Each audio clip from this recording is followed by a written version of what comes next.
पाकिस्तान और अफगानिस्तान के बीच चल रही तनातनी अब किसी भी पल जंग में बदल सकती है। जंग की शुरुआत कौन करेगा ये तो तय नहीं है, लेकिन जंग भड़काने का काम पाकिस्तान ने कर दिया। पाकिस्तान के रक्षा मंत्री ख्वाजा आसिफ ने अफगानिस्तान को सीधी चेतावनी दे दी और ललकारते हुए कह दिया कि वो अफगानिस्तान में घुसकर हमला कर सकते हैं। ख्वाजा आसिफ के बयान को पाकिस्तान की झुंझलाहट समझा जा रहा है, जिसने जंग को भड़काने का काम कर दिया। पिछले करीब 6 महीने से तालिबान और पाकिस्तान के रिश्ते ठीक नहीं चल रहे। पाकिस्तान में मौजूद तालिबान पाकिस्तान के लिए सिरदर्द बने हुए हैं। टीटीपी यानी तहरीके तालिबान पाकिस्तान के सामने पाकिस्तान की सरकार और सेना पूरी तरह लाचार दिख रही है। पाकिस्तान की सरकार कई बार तालिबान से मदद मांग चुकी है। ये भी कह चुकी है कि टीटीपी को अफगानिस्तान की जमीन से मदद मिल रही है, लेकिन अफगानिस्तान सुनने को तैयार नहीं है। और अफगानिस्तान की सत्ता संभाल रहे तालिबान साफ कह चुके हैं कि पाकिस्तान में हो रहे आतंकी हमले पाकिस्तान का आंतरिक मामला है। इसमें अफगानिस्तान से मदद मिलने की उम्मीद पाकिस्तान को नहीं करनी चाहिए। लेकिन पाकिस्तान लगातार दावा कर रहा है कि पाकिस्तान में सक्रिय तालिबान को मदद अफगानिस्तान से ही मिल रही है। इसीलिए इस बार पाकिस्तान के रक्षा मंत्री ख्वाजा आसिफ ने तालिबान पर सीधा हमला बोल दिया। पाकिस्तान ने कह दिया कि जरूरत पड़ी तो अफगानिस्तान में घुसकर आतंकियों को मारा जाएगा। जिन आतंकियों को मारने की बात पाकिस्तान कर रहा है वो कोई और नहीं, तालिबान है। वही तालिबान जो अफगानिस्तान में खुद ही सरकार है। पाकिस्तान की इतनी बड़ी धमकी तालिबान को उकसाने वाली है। पहले ही अफगानिस्तान और पाकिस्तान के बॉर्डर पर तनाव की खबरें आती रही हैं। इस बार अगर तालिबान ने पलटवार कर दिया तो दोनों देशों के बीच जंग छिड़ सकती है। इस बीच पश्चिमी मीडिया ने दावा किया कि अफगानिस्तान की सत्ता पर बैठे तालिबान अपनी ताकत बढ़ाने के लिए बड़ी संख्या में एंटी एयरक्राफ्ट मिसाइल खरीदने की तैयारी में है, ताकि वो अफगानिस्तान की सीमा में दाखिल होने की कोशिश में जुटे दुश्मनों को करारा जवाब दे सकें। क्योंकि पाकिस्तानी सेना अफगानिस्तान में घुसकर कई बार एयर स्ट्राइक कर चुकी है।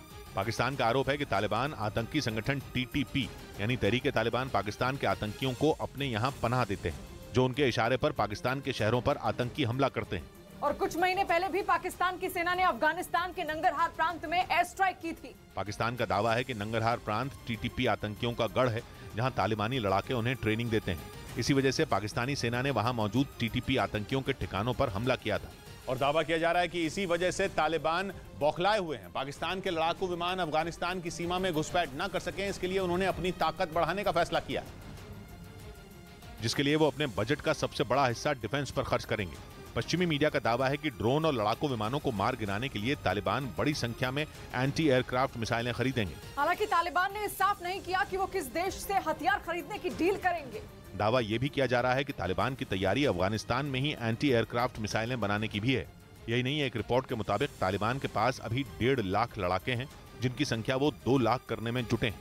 मतलब यह कि तालिबान ने पाकिस्तान से मुकाबले के लिए अपनी तैयारी शुरू कर दी। इधर नौकरी के बदले जमीन मामले में लालू प्रसाद यादव की बेटी चंदा यादव से ईडी ने पूछताछ की। एक दिन पहले उनकी एक और बेटी रागिनी यादव से भी ईडी के अफसरों ने पूछताछ की थी।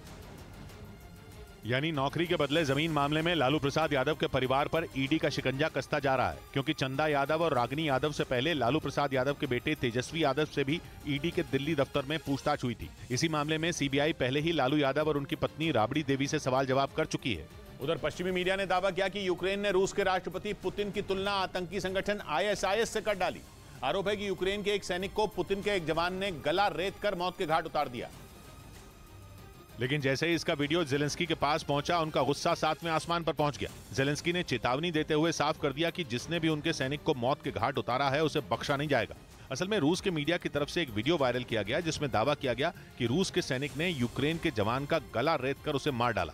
इसीलिए यूक्रेन ने इस पर सख्त नाराजगी जताते हुए पुतिन की तुलना आतंकी संगठन आईएसआईएस से कर डाली।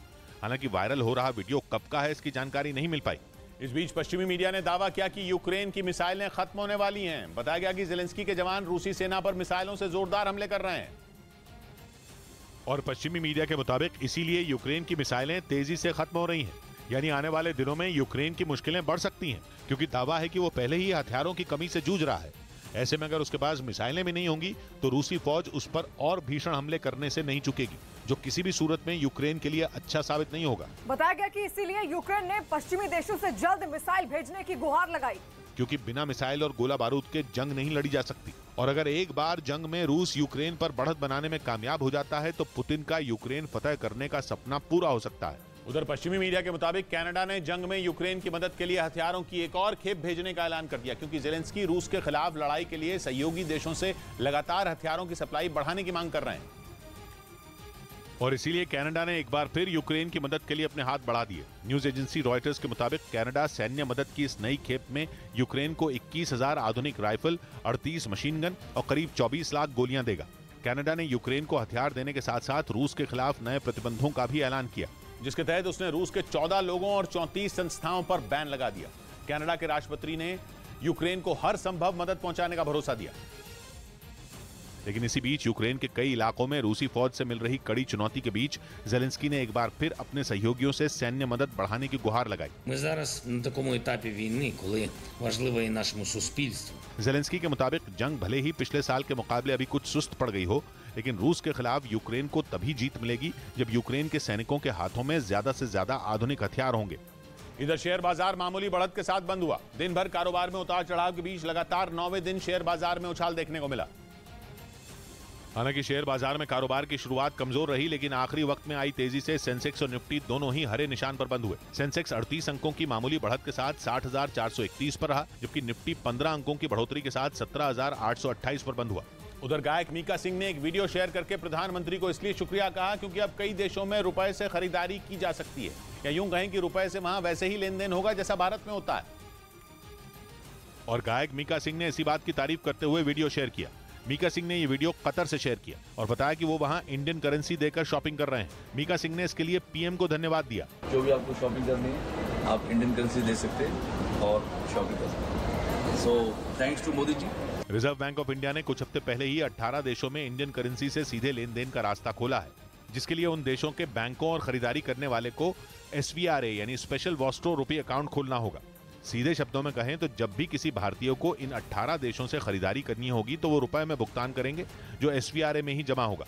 और इस रास्ते से भारत का रुपया विदेश में भी अपना दबदबा कायम करने की राह बनाएगा। वैसे भारत के कई पड़ोसी देश लगातार ये मांग कर रहे थे, क्योंकि अगर वो इंडियन करेंसी में कारोबार करेंगे तो डॉलर पर उनकी निर्भरता कम हो जाएगी। यानी अगर भारतीय रुपए में कारोबार होता है तो श्रीलंका, बांग्लादेश और मालदीव जैसे देशों को फायदा होगा, क्योंकि ये देश बहुत हद तक आयात और निर्यात के लिए भारत की करेंसी पर निर्भर हो जाएंगे और डॉलर पर उनकी निर्भरता कम हो जाएगी। भारत ने जिन देशों में इंडियन करेंसी के जरिए व्यापार का रास्ता खोला, उन 18 देशों में श्रीलंका, यूके, रूस, Oman, New Zealand, Germany, Israel, Malaysia और म्यांमार जैसे देश शामिल हैं।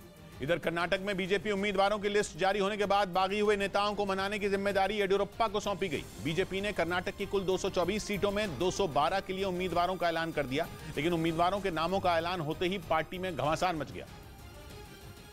और जिन नेताओं का नाम लिस्ट में नहीं था, उनमें कई ने तो खुले तौर पर नाराजगी जता दी। बीजेपी ने अब तक कर्नाटक चुनाव के लिए 2 लिस्ट जारी की। पहली लिस्ट में 189 उम्मीदवारों के नाम थे, तो दूसरी में 23 उम्मीदवारों का ऐलान किया गया।